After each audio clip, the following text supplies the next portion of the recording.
This is Smoking Dave, and you're listening to a man who thinks the Japanese toilet is the greatest invention of the 21st century. It's the Kevin Friedman Show.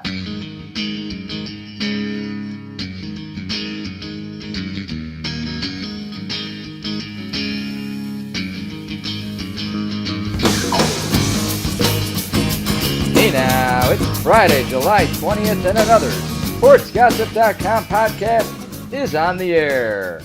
I'm your host, Kevin Friedman, along with my announcer, Smokin' Dave, and together we will bring you 10 of the hottest stories off the SportsGossip.com website. Dave, start us off with story number 1. The Hawks trade for Carmelo Anthony, plan to waive him.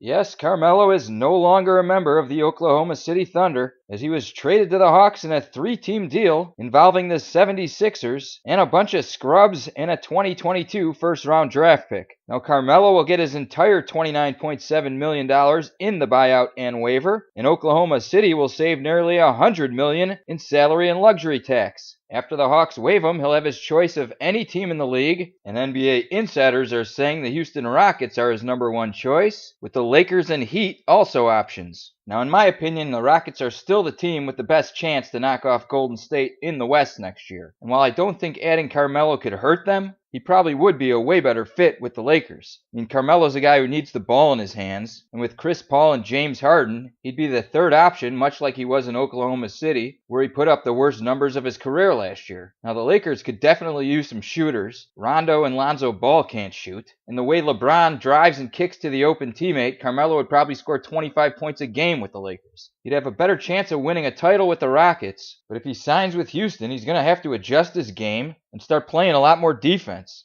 We'll just have to wait and see which team Carmelo chooses to sign with, but if he knows what's best for him, he's choosing the Lakers over the Rockets. Dave, what's next?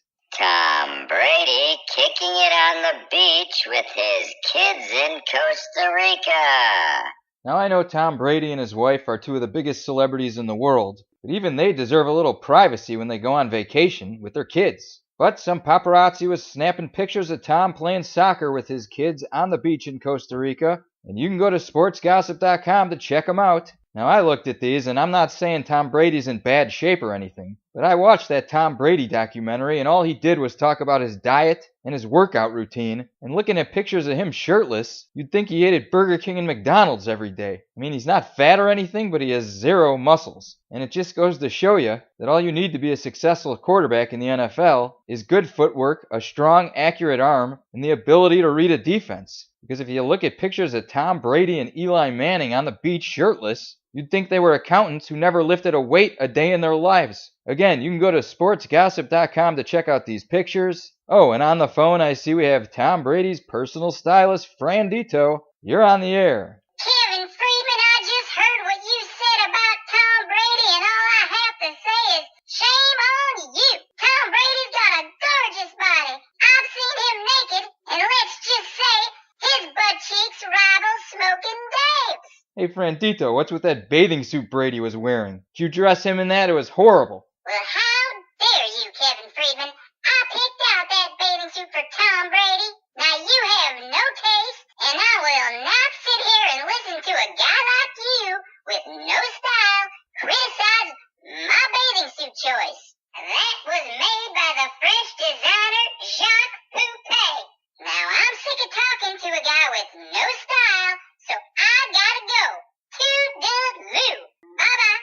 Well, looks like I managed to piss Frandito off again. One of these days we gotta have a conversation that ends well. Now, Dave, what's next? Atlanta Falcons not planning to renegotiate Julio Jones' contract. Jones is entering the third year of a 5-year, $71 million contract extension signed in 2015, which lasts through the 2020 season. And after that, the Falcons have the option to put the franchise tag on him for the next 2 years. so the fact that they don't want to renegotiate is not surprising. Now the rumor is Jones will hold out of training camp as a result of not getting a new contract, and the Falcons are saying they're willing to renegotiate after the 2018 season. But again, they have no reason to renegotiate. They pretty much got him by the balls, and at the moment he's the 8th highest paid receiver in football, and he does deserve to be paid as the number 1 or number 2 receiver in football, but he only has his agent to blame for that. He's locked into a deal. He pretty much has no options, other than to show his anger and decide not to go to training camp. Jones did show up for Matt Ryan's passing camp this summer, so it's a sign he's still invested with the team, and I'm guessing he'll be there for training camp. And again, if he has anyone to blame for this contract, it's not the Falcons, it's his agent. Now Dave, what's next? Manny Machado to the Dodgers is finally a done deal.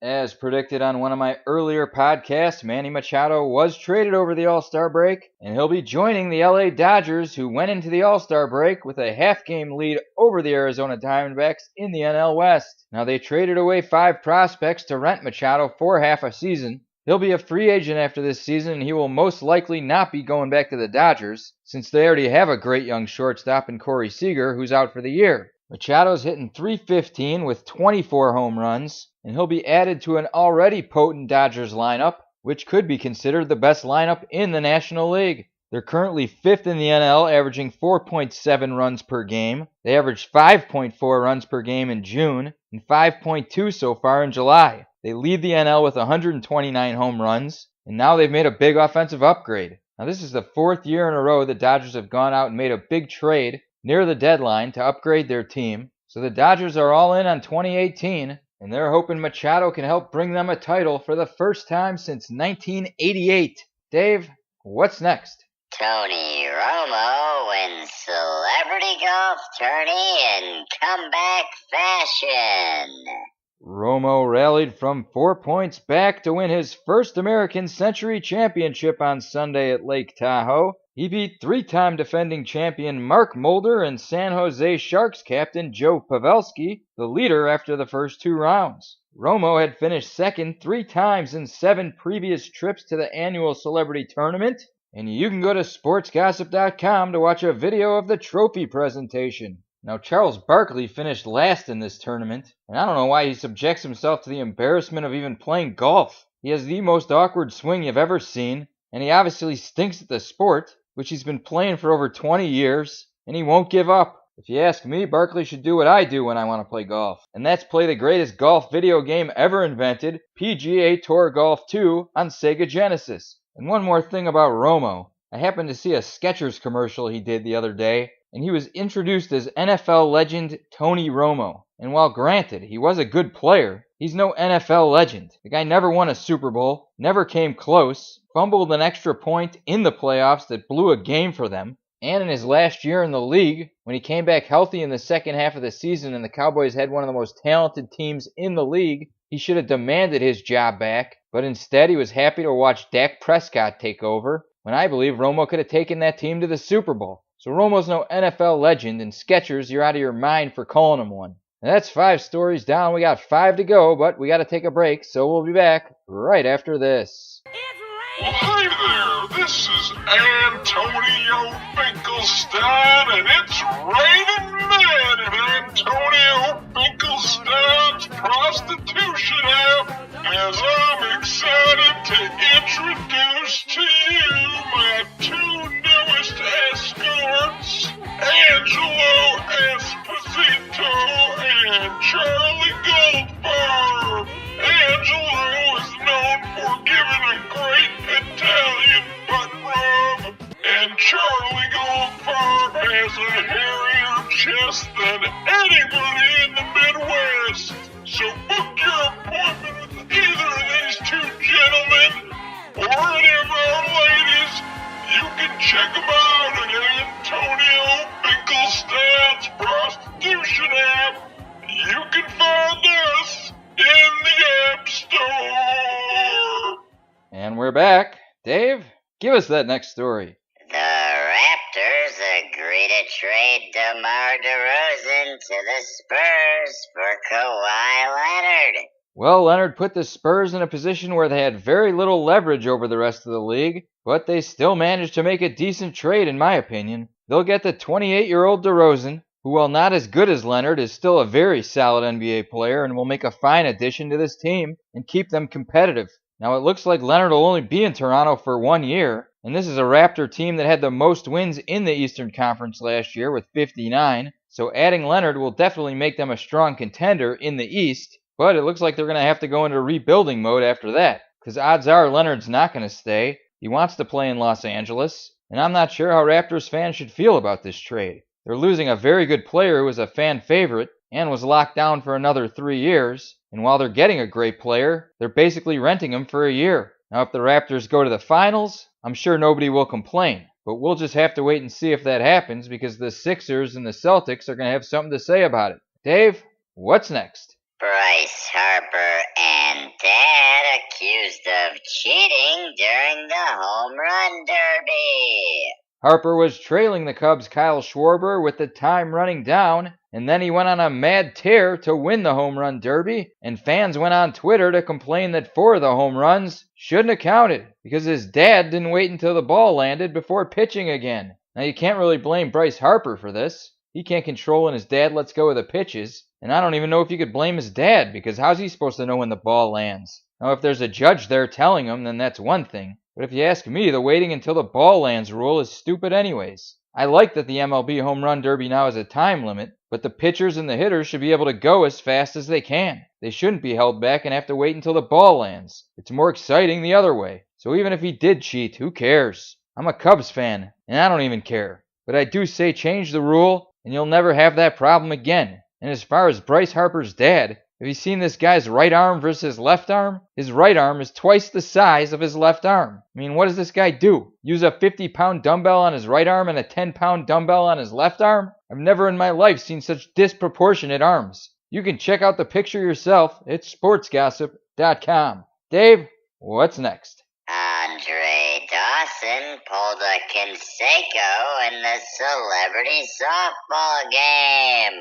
One of my favorite Cub players growing up, the Hawk Andre Dawson, couldn't handle a soft pop-up at first base. It went right past his glove and popped him on the top of the head. You can go to sportsgossip.com to watch the video and check out the tweet Jose Canseco sent to him where he offered him a hug. Now, I watched part of this celebrity softball game, and I gotta say, this was the worst group of celebrities I've ever seen. I mean, I've never even heard of 90% of them. The only major celebrity who wasn't an athlete was Jamie Foxx, and then the next most famous guy was Bill Nye the Science Guy. I mean, I think the third most famous guy was Tim Kurchkin, and that's pretty sad. And as far as the athletes, Torrey Hunter struck out swinging, and he should have been banned from the premises after that. Shaquille O'Neal decided to start playing in the 4th inning, and he struck out swinging. And to call this a celebrity softball game is an insult to celebrities. Dave, didn't you once play in a celebrity softball game?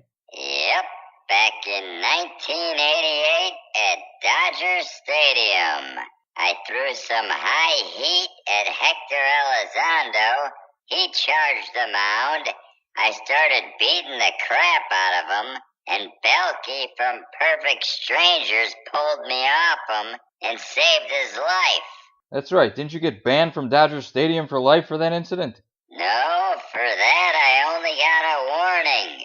I got banned because later in the day they caught me sniffing Oral Hershiser's jockstrap. Ugh, give us the next story, you sick bastard. Adam Schefter thinks Le'Veon Bell could miss games this season. The Steelers were not able to work out a deal with their 26-year-old star running back, and they had to franchise him for the 2nd year in a row, which means next year he'll be a free agent. There is very little chance he's going to re-sign with the Steelers, and he'll be looking to protect himself from injury so he can get the best deal possible next year. That means he's probably going to miss training camp, and according to Adam Schefter, he could even miss a few regular season games. Now, I said it on an earlier podcast, the Steelers made a big mistake by not signing him. I know he was asking to be paid as the highest running back in the league, but he's produced like the highest running back in the league for the past 5 years, and he's still only 26 years old. So I'm sure they're going to do their best to get him a big workload this year, but he's probably going to do his best to try to avoid a big workload. We'll just have to wait and see how it affects the Steelers this upcoming season. But one thing's for sure, it's definitely going to affect fantasy football drafts. all over the country. Now, Dave, give us that final story. Restaurant patrons complain about Danny Amendola and Olivia Culpo makeout session. Yes, Culpo and Amendola's kissing reportedly led to complaints from fellow diners at a restaurant in Rhode Island, as an eyewitness told the New York Post newspaper page 6 column that the couple were having a hot makeout session as they sat with pals at Scarpetta at Gurney's restaurant. Now, you can read more about this at sportsgossip.com. Amendola's rep says it's not accurate, and let's hope they're right, because making out in a public restaurant is never a good look, even with a girl as attractive as Olivia Culpo. Nobody wants to see that when they're eating. I see we have someone on the line who wants to discuss this. It's the owner of Ivan Babushka's Dining Emporium, and everybody's favorite Russian, Ivan Babushka. What's up, Ivan? Milosh, Kevin. I just wanted to let Danny Amendola and Olivia Culpa know that they are welcome to make out at Ivan Babushka's Dining Emporium anytime they want to. In fact, I am going to designate table in corner as fornication table for Danny Amendola and Olivia Culpa. It will be excellent. All right, Ivan, thanks for the call. I'm sure somebody will pass that right along to Danny Amendola and Olivia Culpa. And that'll do it for another SportsGossip.com podcast. I want to thank my announcer, Smokin' Dave. Thanks to everyone who called in. And of course, thank you for listening. As always, for these stories and much, much more, you can check out our website at sportsgossip.com. Our next podcast is Tuesday, and until then, we'll see you next time.